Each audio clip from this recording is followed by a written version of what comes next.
ఓం శ్రీమాత్రే నమః.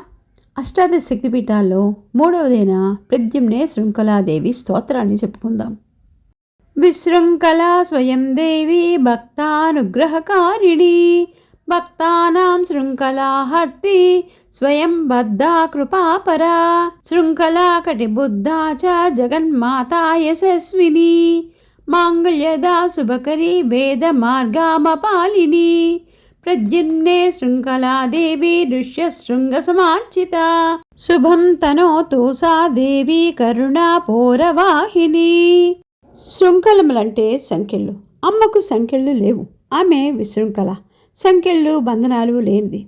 కానీ భక్తులకు అనుగ్రహించే కరుణాపురాలు. అందువల్ల భక్త రక్షణ అనే బంధనాలున్నాయి ఆమెకి నడుముకి బాలింతలు వేసుకునే నడుకొట్టుంది. ఆమె దృష్టిలో మనం పసిబిడ్డలం కనుక ఆమె నిరంతరం బాలింత. ఇటీ బాలింత కట్టుతో ఆమె నిత్యము మనల్ని రక్షిస్తోంది. ఋష్యశృంగ మహర్షి భార్య అయిన శాంత శృంఖలాదేవిని అర్చించింది.